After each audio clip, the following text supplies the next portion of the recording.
An airplane is a world unto itself at 37,000 feet. The crew holds all the power, and the pilot is its king. But what happens when that king, wrapped in the arrogance of his uniform, refuses to offer a simple hello to a black man in seat 1A? He sees a man who doesn't belong. He doesn't see the contract signed just hours before, a contract that made that very passenger his new boss. This isn't just a story about bad manners. It's a story of what happens when prejudice collides with power, and how a quiet, single moment of disrespect can unleash a storm of hard karma that will echo from the cockpit to the boardroom. The Aura Air Celestial Lounge at JFK was an oasis of curated tranquility, a hushed world of brushed chrome muted jazz and the gentle clinking of ice in heavy-bottomed glasses. It was a space designed to insulate its patrons from the frantic egalitarian chaos of the main terminal. Here status was the currency, and it was paid through platinum cards and elite-tier memberships. James J.P. Sterling sat in a secluded corner, a buttery leather armchair enveloping him. He was a man who understood value, not just cost. His suit was a deep charcoal masterpiece from a Savile Row tailor, whose name was only whispered among the truly wealthy, but it was worn with the ease of a favorite sweater. On his wrist was a Patek Philippe, a classic Calatrava. Its face understated its elegance, speaking to legacy rather than novelty. He wasn't flashy. Flash was for people who needed to announce their arrival. James Sterling had arrived decades ago. He held his phone to his ear, his voice a low, steady baritone that cut through the ambient calm without disturbing it. Liam confirmed the wire transfer for the final tranche was received by the escrow agent at Blackwood Capital. He said, his gaze fixed on the ballet of ground crew moving across the tarmac below. I want confirmation from Sullivan, Croft and Jennings the moment the SEC filing is accepted. No ambiguity. On the other end of the line was Liam Prescott, his chief counsel, and a man who hadn't slept properly in a week. JP, it's done. The wire cleared an hour ago. The filing is a formality. As of 0900 Eastern Standard Time, you are the majority shareholder and new owner of Aura Air Global Holdings. Congratulations. A ghost of a smile touched Sterling's lips. There are no congratulations yet, Liam. Only the beginning of the work. The press release is scheduled for market close. 4:01 p.m. sharp, Liam confirmed. By the time your flight lands in LA, the world will know. The current CEO, Robert Caldwell, is already preparing a welcome statement. The board is on notice for an emergency session tomorrow at noon Pacific time. Good, Sterling said. I'm on flight 712. I'll be incommunicado for a few hours. Let's touch base on landing. He ended the call and slipped the phone into his jacket, taking a slow sip of the still water beside him. He wasn't just a passenger anymore. He was the owner. Every bolt, every engine, every employee, every single interaction on this flight was now in a very real sense his. It was a sobering thought, a weight of responsibility he welcomed. Miles away in a sterile crew briefing room deep in the terminal's bowels, a different kind of king was holding court. Captain Richard Thorne was a man carved from a block of pure, unadulterated arrogance. With silver-streaked hair swept back perfectly and a jaw that seemed permanently clenched in judgment, he wore his 4 striped epaulets like a crown. For Thorne, the cockpit door was the demarcation line between gods and mortals, and he was firmly on the side of the gods. He leaned against a counter, his arms crossed over his chest, addressing his first-class cabin crew for the JFK to LAX run. Chloe Vance, a seasoned professional with a calm demeanor, and Marcus Cole, a younger flight attendant, who modeled his own sense of superiority after the captain's. "I swear the standards for first class just keep dropping," Thorne declared loud enough for all to hear. "It used to mean something. Now every rapper with a hit single or some tech bro who got lucky with an app thinks they can buy their way in. They have no class, no decorum. They treat the cabin like their private bus." Marcus nodded eagerly, his expression a perfect mirror of sycophantic agreement. "You're not wrong, Captain. Last week I had a guy in 2B try to order a pizza to the gate." "A pizza?"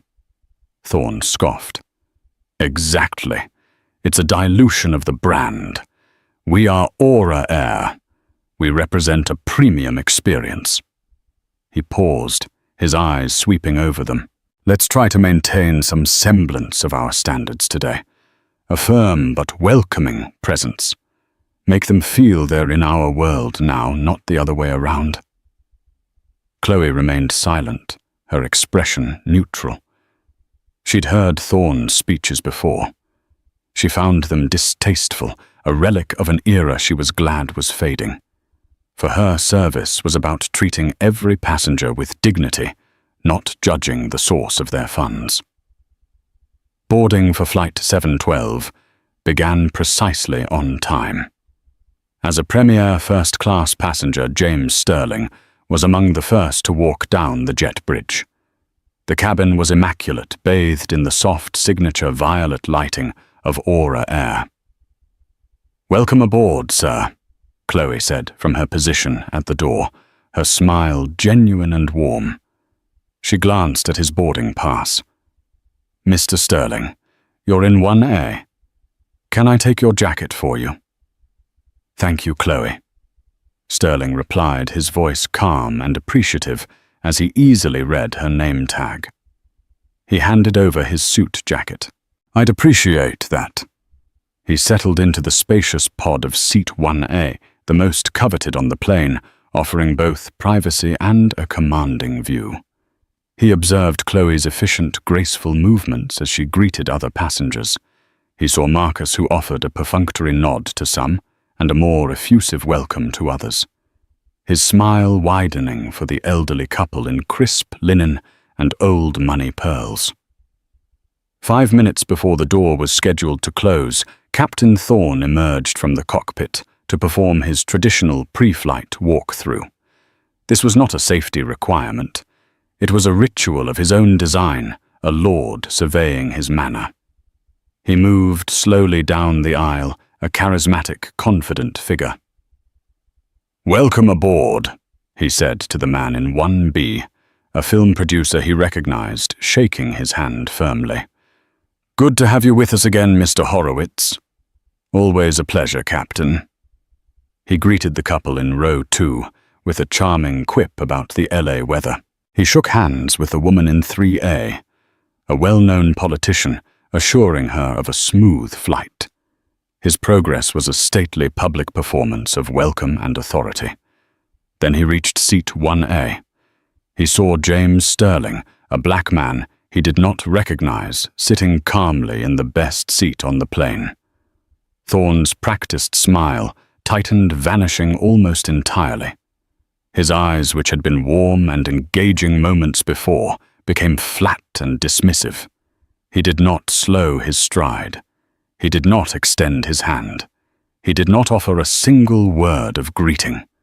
He gave a short, almost imperceptible nod, a gesture of dismissal, not acknowledgement, and walked straight past, continuing his warm greetings with the passenger in the next row, as if Sterling's seat were empty. The snub was as sharp and cold as a blade of ice. It was surgically precise, designed to be felt by its target and noticed by those nearby. James Sterling did not flinch. His expression remained placid, his posture relaxed, but his eyes, deep and analytical, saw everything. He saw the flicker of shock and embarrassment in Chloe's face as she witnessed the act from the galley. He saw the subtle, satisfied smirk on Marcus's face. He saw the man in 1B Mr. Horowitz give a slight uncomfortable shift in his seat. The disrespect was not a clumsy oversight. It was a statement. And James Sterling, the new owner of the airline on which he sat, had received it loud and clear. The storm had not just gathered. It had just made landfall in the hushed, climate-controlled world of first class. The heavy cabin door, sealed with a pneumatic hiss, shutting out the world and locking in the carefully stratified society of Flight 712. As the plane was pushed back from the gate, an invisible current of tension flowed through the front cabin, emanating from the silent space around Seat 1A. James Sterling remained a portrait of unnerving composure. He didn't demand an apology or challenge the captain. To do so would be to stoop to Thorne's level, to engage in a petty squabble. Sterling operated on a different plane entirely. He was a strategist, a grandmaster in a world of checkers players. He didn't react. He acted. And his first act was to do nothing at all but observe the board. He watched as Chloe approached his seat, her professional smile firmly in place, but her eyes holding a deep apologetic light. "Mr. Sterling, can I get you something to drink before we take off champagne? Perhaps some orange juice?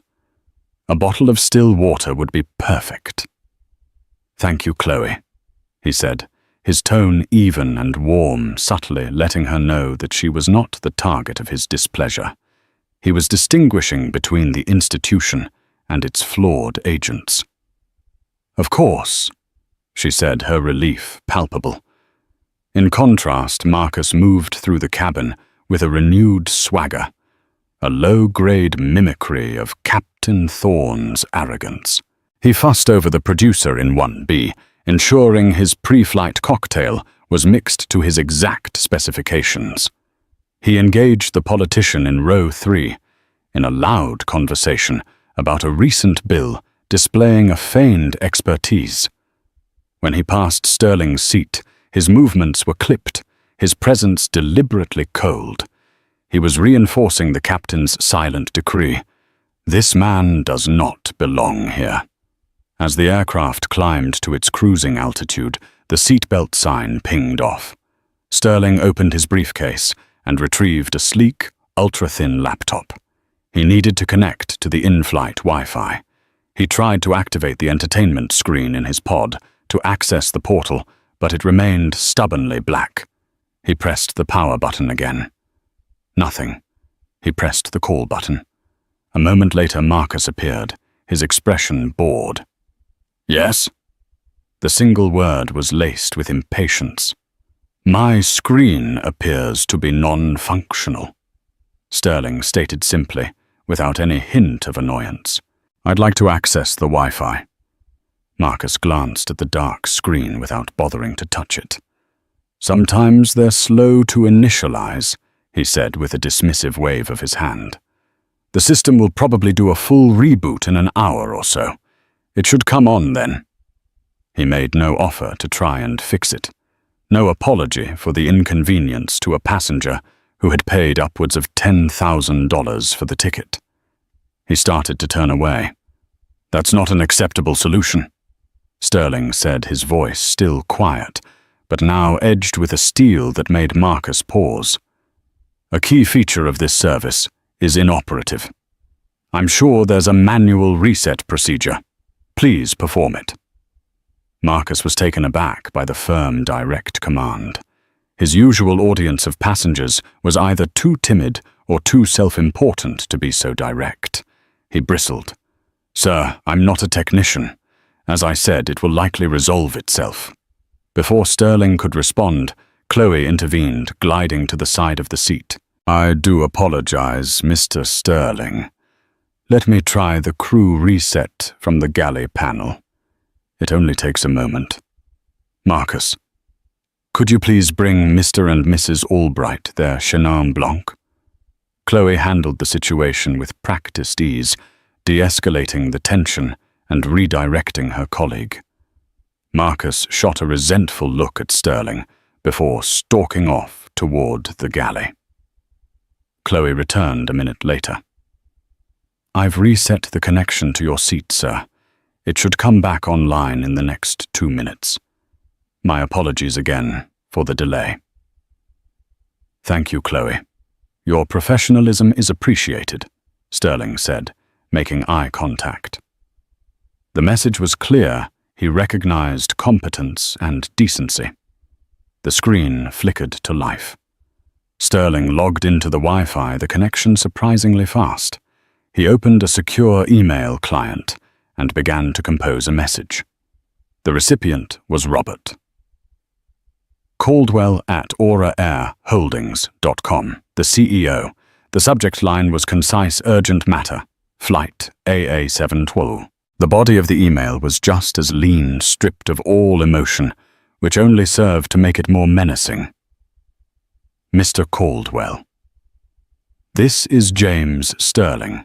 I am currently a passenger on flight AA712 from JFK to LAX in seat 1A. Upon my arrival at LAX, I require the full unredacted crew manifest for this flight.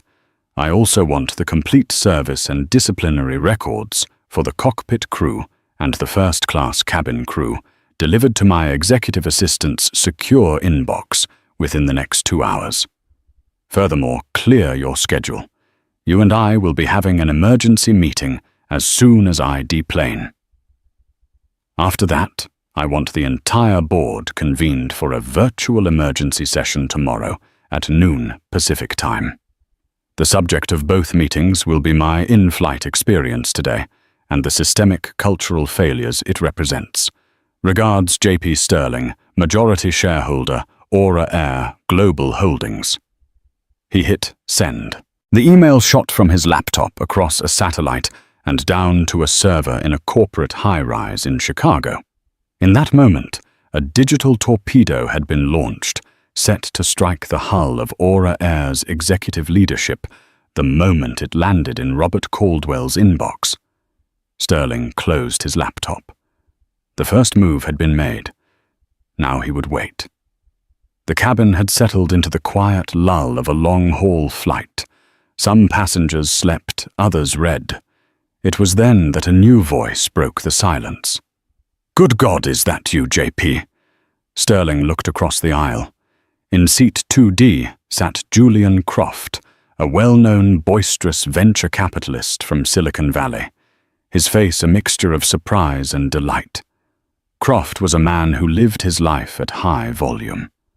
"Julian," Sterling acknowledged with a nod. "I didn't see you there." "I was buried in some term sheets," Croft boomed, unbuckling his seatbelt and leaning into the aisle. "My assistant told me the news this morning, but I didn't believe it. You old fox. You actually bought the whole damn airline." "Congratulations." Croft's voice was not a whisper. It was a pronouncement carrying easily through the quiet cabin. Every head that wasn't asleep turned in their direction. Chloe, preparing a drink tray in the galley, froze her hand hovering over a bottle of gin. She stared at Sterling, her mind racing, connecting the dots. The name, the quiet authority, the unusual email he was typing. Her eyes widened in stunned comprehension. Marcus, who was returning from the economy cabin, stopped dead in the aisle. The color drained from his face as if a plug had been pulled. His mouth fell slightly ajar. He looked from the beaming Julian Croft to the impassive James Sterling, and a cold, sickening dread washed over him. The king in the cockpit had snubbed a passenger, but that passenger, it turned out, was the Emperor, and the ground at 37,000 feet had just vanished from beneath their feet. The revelation hung in the air, thick and heavy as volcanic ash. The words, "You actually bought the whole damn airline," echoed in the sudden tomb-like silence of the first-class cabin. Marcus Cole stood paralyzed, his mind a frantic, screaming vortex of disbelief and terror. This had to be a joke, a sick, elaborate prank. But one look at Julian Croft, a man whose picture was regularly in the Wall Street Journal, and another at the granite-like calm of James Sterling, confirmed the horrifying truth. The blood in Marcus's veins turned to ice water. He felt a wave of nausea. He turned his movements stiff and robotic and practically ran toward the cockpit. He knocked on the door with a series of frantic staccato raps that violated all protocols. A moment later, the door slid open, and the first officer, a younger man named Ben, looked out, annoyed. "What is it, Marcus? I need to speak to the captain." Marcus hissed, his voice trembling. "Now. It's an emergency." Ben's annoyance turned to concern. He let Marcus slip inside, sealing the door behind him. Captain Thorne was at the controls, the picture of serene command gazing out at the endless blue. "What's so important it couldn't wait?" Thorne asked without turning around, his tone dripping with condescension. "Captain," Marcus stammered, his hands shaking. "The man in 1A, the black guy." Thorne finally swiveled his chair around, an impatient frown on his face. "What about him? Is he causing a problem?" "I knew it. Should have had him watched." "No, sir, he's not." "He's—" Marcus swallowed hard, the words catching in his throat. "He's James Sterling." Thorne stared at him blankly. "And am I supposed to know who that is?" "He's the new owner, sir." Marcus whispered the words, tumbling out in a rush. Julian Croft, the VC guy in 2D. He just announced it to the whole cabin. Croft said, "Congratulations on buying the airline." "Sir, he owns us." For a long moment, Richard Thorne did not react. He simply stared at his flight attendant, his mind refusing to process the information. It was an impossibility, a tear in the fabric of his well-ordered universe. Then the first crack appeared in his composure, a subtle twitch at the corner of his eye. Disbelief morphed into dawning horror. He thought back to his deliberate public snub on the jet bridge, to the dismissive nod, to his arrogant pronouncements in the crew room. A cold sweat broke out across his forehead. His face, normally ruddy with self-importance, turned a ghastly ashen white. "You're sure?" Thorne's voice was a strained croak. Croft said it out loud. Marcus confirmed, his own panic escalating as he saw his captain's godlike facade crumble. Chloe heard it. Everyone heard it. The cockpit, once Thorne's impregnable fortress, suddenly felt like a coffin. The hum of the engines was a funeral dirge. He had not just been rude to a passenger. He had insulted with calculated prejudice the man who now held his entire 25-year career, his pension and his future in the palm of his hand. "Take over," he croaked to his first officer, his voice barely audible. Ben, who had been listening with wide, shocked eyes, nodded silently. Thorne unbuckled himself, his movements clumsy. He stood up, smoothed his uniform with trembling hands, and walked to the cockpit door. His reflection in the polished metal was of a haunted man. He took a deep breath, pasted on a smile that looked more like a pained grimace, and stepped out into the cabin. The atmosphere was electric. Every passenger was pretending not to watch, which meant every single one of them was watching intently. Thorne's eyes locked on seat 1A. He began to walk down the aisle, his confident stride now a desperate, hurried shamble. He reached the seat and stopped, bending at the waist in an obsequious bow that was utterly alien to his character. Mr. Sterling. Sir," he began, his voice thick with a desperate, cloying sincerity. I must offer my most profound and sincerest apologies. There has been a terrible, terrible misunderstanding." Sterling slowly looked up from his laptop, his expression unreadable. Thorne forged ahead, his words spilling out. "I didn't recognize you, sir. A complete and unforgivable oversight on my part. My mind was on the pre-flight checklists, the weather over the Rockies. I was distracted. It is no excuse, none at all." He gestured wildly with his hands. "Please allow me to make it up to you. Can I get you anything at all?" "A bottle of our finest champagne, the Dom Perignon 2008. Perhaps you'd be more comfortable. We could find you a better seat." The offer was so absurd, so utterly nonsensical given Sterling was in the premier seat on the entire aircraft, that a small, incredulous laugh escaped from Julian Croft across the aisle. Sterling raised a hand, a simple gesture that instantly silenced Thorne's babbling. He let the silence hang for a moment, a heavy, suffocating blanket. When he finally spoke, his voice was not angry. It was far worse. It was calm, precise, and lethally cold. "Captain Thorne," he said the name pronounced with surgical precision. "I had a seat. A very good one, in fact. All I required was the same basic human courtesy you so graciously extended to every other passenger in this cabin." He paused, letting the weight of the words land. "Your oversight, as you call it, was remarkably specific. Your mind seemed perfectly clear when you were speaking with Mr. Horowitz." Thorne visibly flinched, his face turning an even deeper shade of pale. "I have no need of your champagne," Sterling continued, his voice dropping even lower, forcing Thorne to lean in to hear. "And I have no need of your excuses. Your duty is to fly this multi-hundred-million-dollar asset with all its passengers safely to its destination. I suggest you return to the cockpit and do that. We have a plane to land." It was not a suggestion. It was a dismissal. A final, absolute judgment delivered from a height Thorne could never hope to reach. Defeated, humiliated, and utterly broken.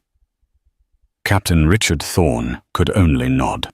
He straightened up, his back stiff, avoiding the pitying and contemptuous stares of the other passengers. He turned and walked back to the cockpit, his 25 years of unassailable authority dissolving with every step. He shut the door behind him, and for the remainder of the flight to Los Angeles, it did not open again. The king had been dethroned in full view of his court, and the rest of the journey was spent in the thick, suffocating tension of his silent exile. The rest of the flight passed in a state of suspended animation. The air in the first-class cabin was thick with unspoken thoughts. Chloe performed her duties with a quiet, focused dignity, her every movement precise. She was acutely aware that she was not just serving a passenger, but being observed by the ultimate authority. She treated every person in her care with the same unwavering respect, a stark contrast to the drama that had unfolded. Marcus, on the other hand, was a ghost. He moved through the cabin as if walking on eggshells, his face a mask of pure fear. He avoided eye contact with everyone, especially Sterling, and his hands trembled so badly he nearly dropped a tray of drinks. As the plane began its final descent into Los Angeles, the familiar landscape of sprawling suburbs and winding freeways rising to meet them, James Sterling felt a sense of grim resolution. This was no longer just about a personal insult. It was about a corporate disease. Thorne and Marcus were not anomalies. They were symptoms of a culture that had been allowed to fester, a culture where arrogance was mistaken for authority and prejudice was an acceptable perk of seniority. The wheels touched down at LAX with a gentle bump. As the plane taxied toward the gate, Sterling caught Chloe's eye. When the seatbelt sign finally switched off and the other passengers began to stir, he raised a hand slightly, indicating for her to wait. One by one, the other first-class passengers deplaned, many of them, stealing curious or sympathetic glances at Sterling. Julian Croft paused by his seat. "JP, that was something else. Handle it," he said with a knowing nod, then continued on his way. When the cabin was empty, save for the crew, Sterling stood up. He walked over to Chloe, who stood waiting nervously by the galley. "Chloe," he began, his voice softening for the first time, "I wanted to thank you personally. In a difficult and unprofessional situation, your conduct was exemplary. You were poised, respectful, and focused on your duty to all the passengers. That is the standard Aura Air should be known for." Tears pricked at the corners of Chloe's eyes, a mixture of relief and gratitude. "Thank you, sir. I was just doing my job." "You were doing more than that," Sterling corrected her. "You were representing the best of this company. I will not forget it. May I have your full name and employee number?" She gave it to him, her voice trembling slightly. He made a quick note on his phone. "You will be hearing from my office," he said. It was a promise. He then turned his gaze toward the cockpit door and walked toward the front of the plane. As he stepped onto the jet bridge, he was met by a scene of controlled panic. Waiting for him was Robert Caldwell, the CEO of Aura Air. Caldwell was a man in his late 50s, impeccably dressed with a permanently worried expression that was now magnified to an almost comical degree. Flanking him were two grim-faced men from airport security and an airline station manager. "Mr. Sterling," Caldwell said, rushing forward, his hand outstretched. "Welcome to Los Angeles. I received your email. I am appalled, mortified. There are no words to express how sorry I am for what you experienced." Sterling ignored the outstretched hand. His eyes scanned the jet bridge. "Where are they, Robert?" he asked, his voice flat and cold. As if on cue, Captain Thorne and Marcus were escorted out of the plane by the first officer. They walked into the jet bridge and froze. The sight of Sterling waiting with the CEO and security turned their fear into stark terror. They looked like prisoners being led to their execution. Thorne, desperate for one last chance to save himself, broke away from the group and approached Sterling. His face was slick with sweat, his arrogant mask completely shattered, revealing the pathetic, pleading man beneath. "Sir, please," he begged, his voice cracking. "It was one mistake. A terrible, horrible mistake in a 25-year career. I have a perfect record. Flawless.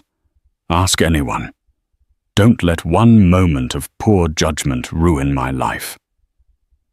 James Sterling looked at him not with anger, but with a kind of weary disappointment. "Your record is not perfect, Captain," Sterling said, his voice echoing in the enclosed space of the jet bridge. "It's just that your mistakes were never made in front of someone who could hold you accountable. Today, your luck ran out." He took a step closer, his gaze hardening. "This wasn't about poor judgment. This was about character. You looked at a passenger, and based on the color of his skin, you decided he was unworthy of your respect. You did it deliberately, and you did it publicly. You represent a rot within this organization, a liability we can no longer afford to carry." Sterling turned to the ashen-faced CEO. "Robert C. to their immediate and permanent dismissal. They are to be terminated for cause effective immediately, for gross misconduct and a clear violation of this company's anti-discrimination policies. I want their company credentials revoked, their access to all Aura Air property and systems cut off, and they are to be banned from all future flights on any of our carriers."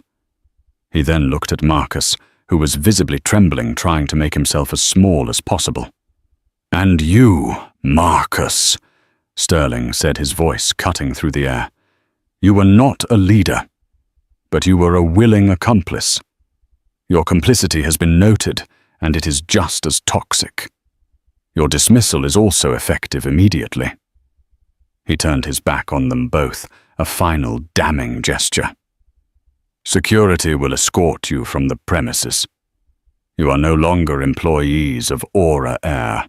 Captain Thorne looked as if he'd been physically struck. All the air went out of him. The swagger, the pride, the arrogance he had carried for a quarter of a century evaporated on that jet bridge, leaving behind an empty, broken shell of a man. Marcus simply began to weep silently.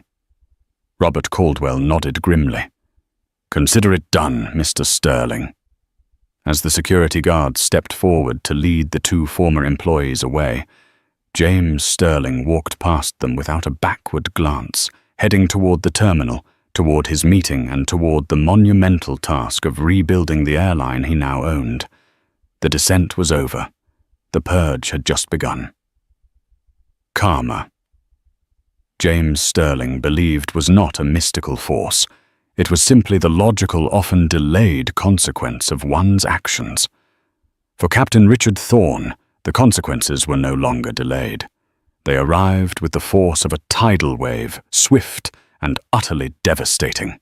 His dismissal with cause was the first blow. It meant no severance package, no golden parachute, no gentle exit. The reason cited on the official termination papers, which were immediately filed with the FAA and the pilots' union, was gross misconduct and violation of federal and corporate anti-discrimination policies. It was an indelible stain, a scarlet letter in the tight-knit, reputation-obsessed world of commercial aviation. Thorne's initial belief was that his union, the powerful Airline Pilots Association, would save him. He had paid his dues for 25 years. They had to fight for him. He made a frantic call to his union representative, a man he'd shared beers with for years. The response was cold and clinical. "Rich, I've seen the report," the rep said, his voice devoid of sympathy. "You have multiple witnesses, including a high-profile public figure, attesting to a deliberate act of discrimination. You have the testimony of the other flight attendant, and your target was the new owner of the company. What exactly do you expect us to defend? That you have a right to be a bigot? Our hands are tied. We can't touch this." The click of the phone ending the call was the sound of his last institutional hope dying. Within 48 hours, the story was leaked. It started on aviation insider blogs like Live and Let's Fly and The Cranky Flyer, with sources inside Aura Air feeding them the salacious details. The headline was irresistible.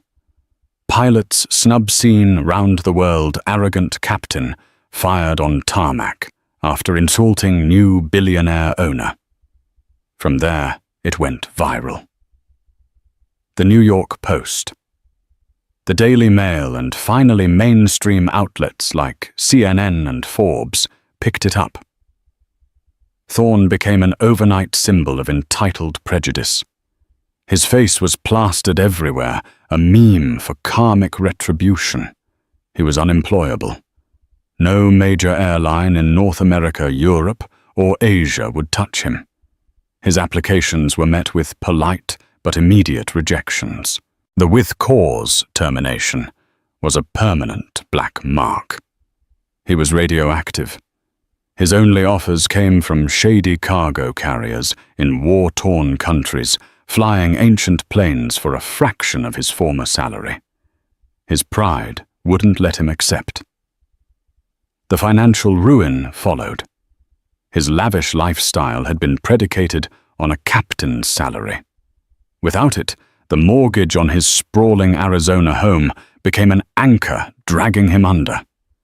He had to sell it at a loss. The country club membership was revoked for conduct unbecoming. Friends who had once basked in his reflected glory now crossed the street to avoid him.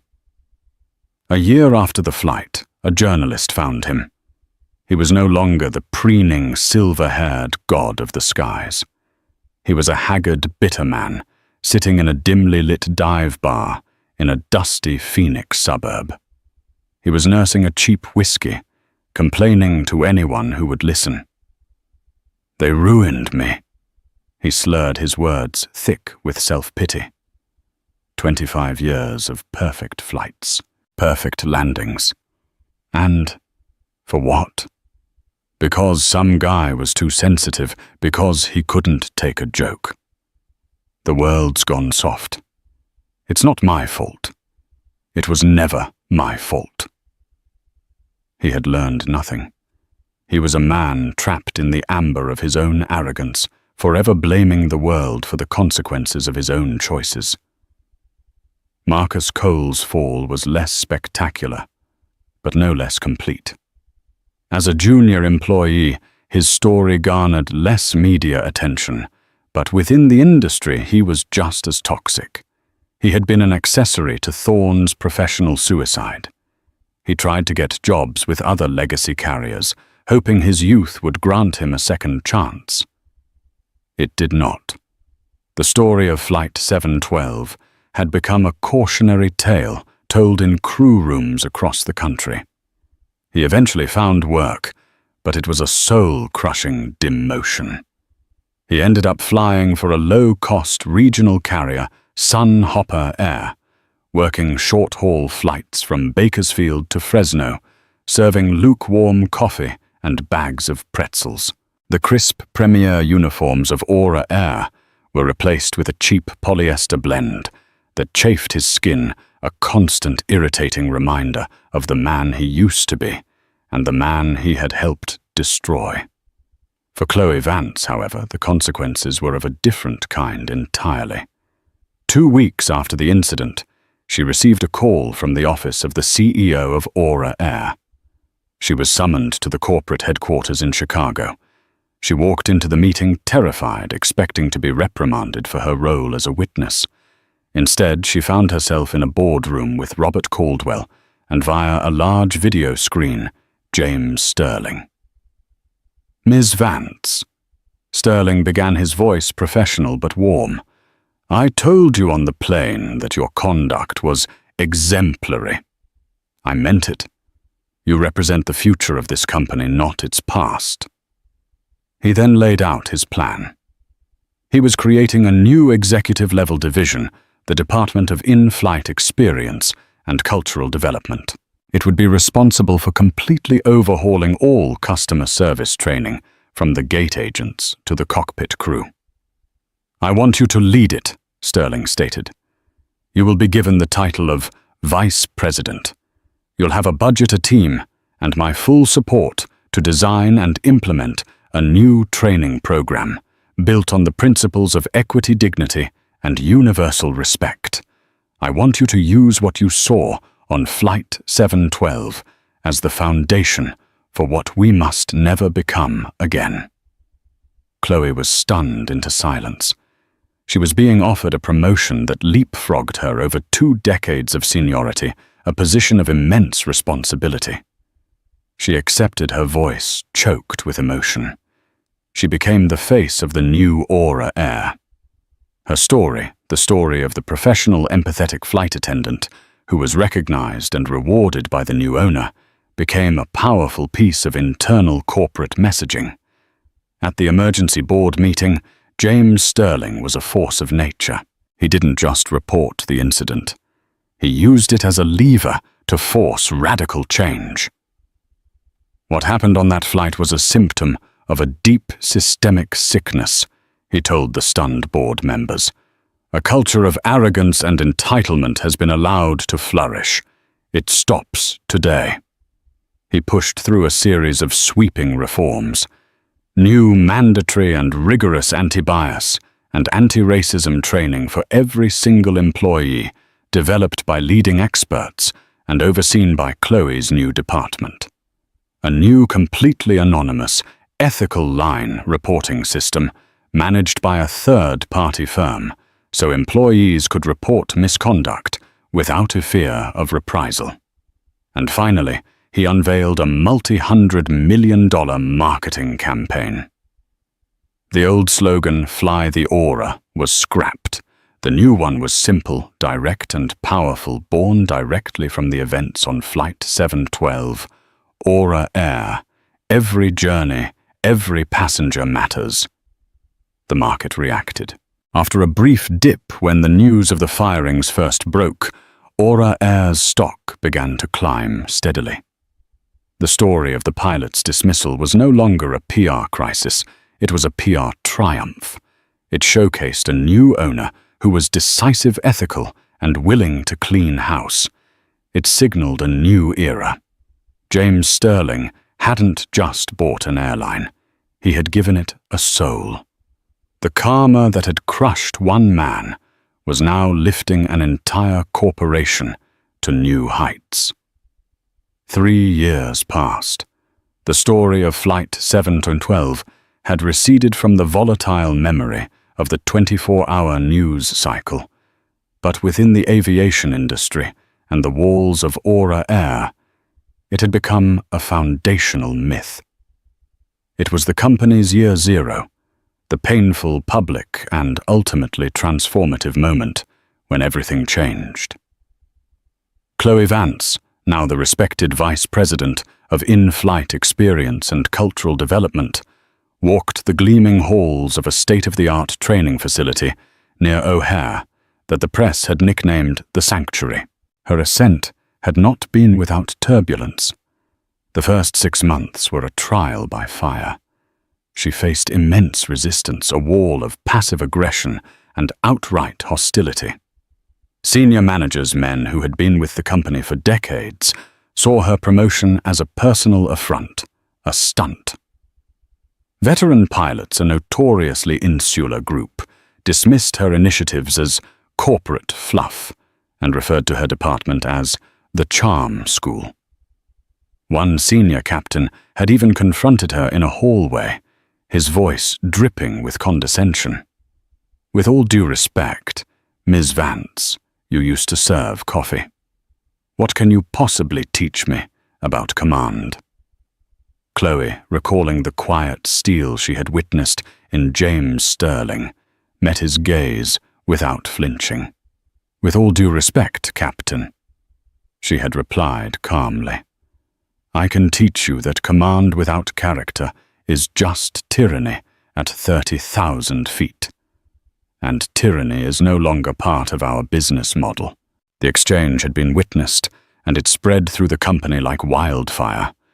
It was the first of many battles she won, not by pulling rank, but with unshakable conviction. With Sterling's unwavering public and private support, a direct line, and a budget that silenced all arguments, she weathered the storm. The message was clear. Her work was the new priority. Her signature creation was the Aura Standard, an immersive training program that was now the envy of the industry, with executives from other airlines and even hospitality giants visiting to study its methods. Its centerpiece was a powerful VR simulation known internally as the 1A scenario. It was far more than just a training module. Trainees wearing advanced haptic and VR headsets would experience the entirety of Flight 712 from 3 distinct perspectives.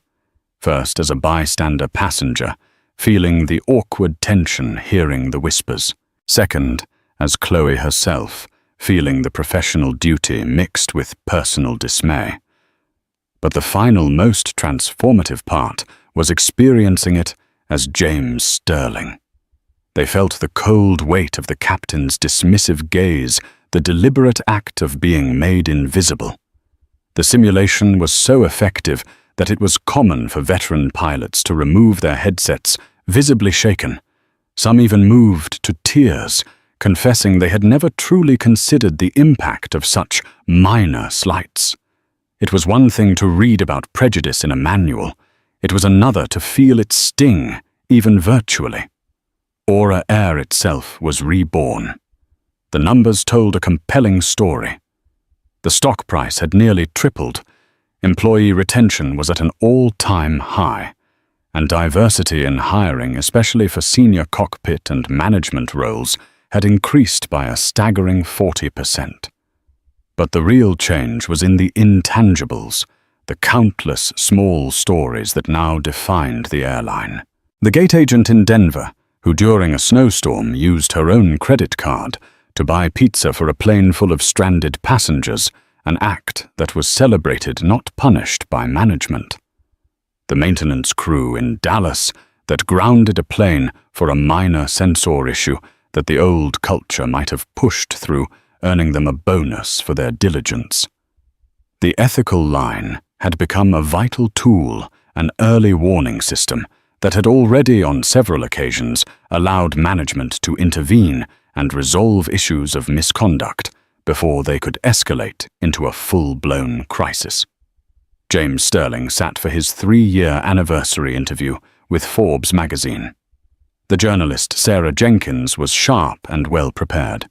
She'd written the initial follow-up pieces on the tarmac takedown and had watched the company's transformation with professional interest. "Mr. Sterling," she began, 3 years ago you took a massive risk. You publicly fired a veteran pilot, upended your corporate structure, and spent hundreds of millions on retraining and rebranding. Some on Wall Street called it a reckless emotional reaction. Looking back, what do you say to them now? Sterling smiled faintly. I'd say they were confusing cost with investment. What they saw as an expense, I saw as a long overdue payment on a debt. The debt was to every employee who felt undervalued and to every passenger who didn't receive the dignity they deserved. The financial returns have been excellent. Yes, but those are a byproduct. The real metric of success is the return on integrity. It's a metric that doesn't show up on a quarterly report, but it's the bedrock of any sustainable, respectable business. And Captain Thorne, Jenkins pressed, leaning in. Any regrets about the severity of the outcome?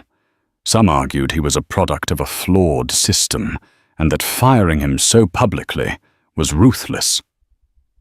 Sterling's expression turned serious. Ruthless, no. Necessary, absolutely.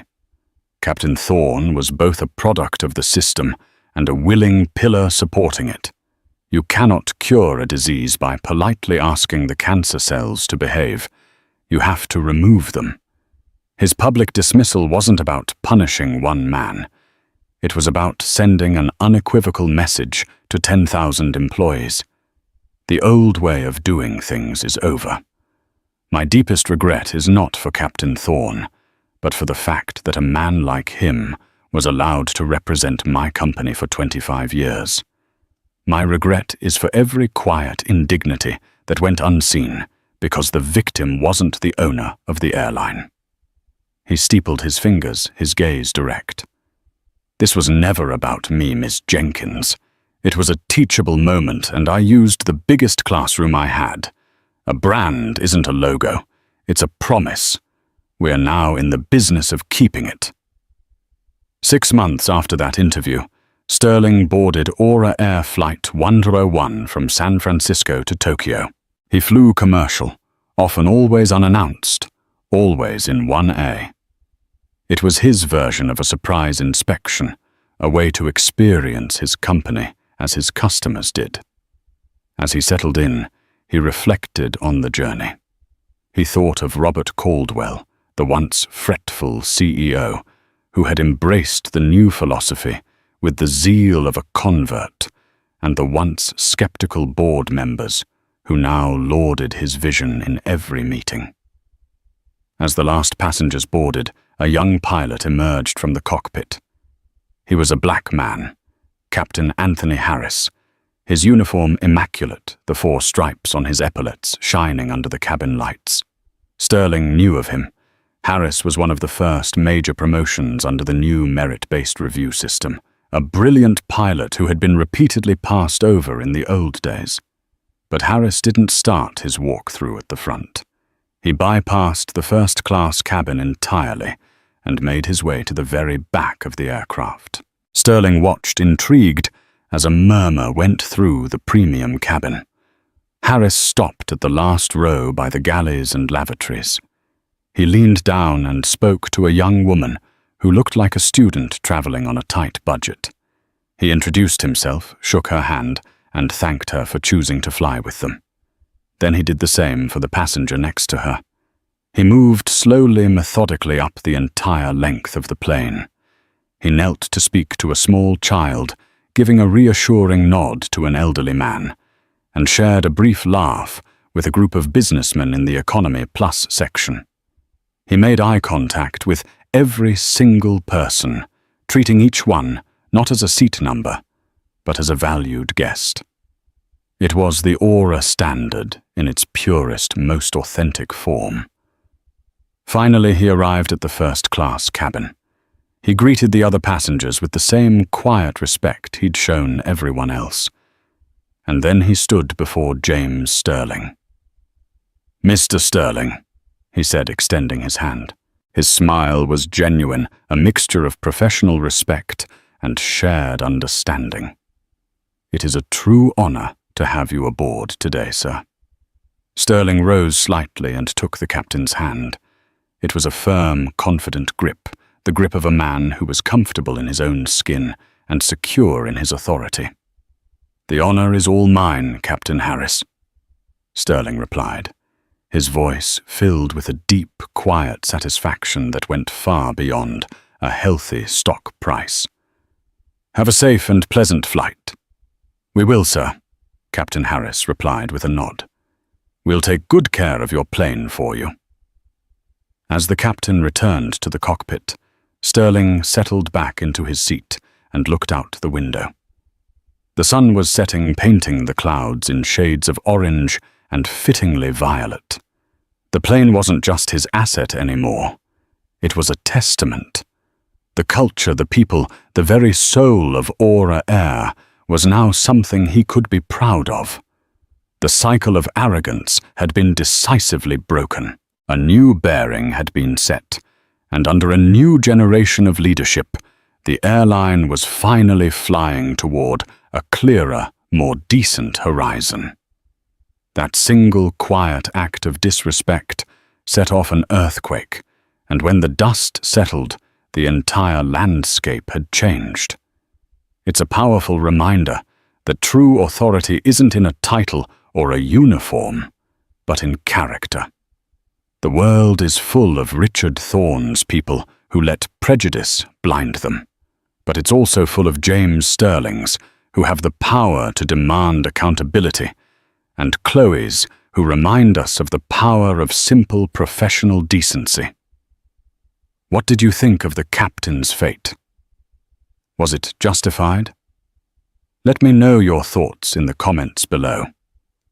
If you enjoy stories of justice and karma and want to see more content where arrogance meets its match, make sure to hit that like button. Share this video with someone who needs to see it, and most importantly, subscribe to the channel and ring that notification bell. You won't want to miss the next story we have in store.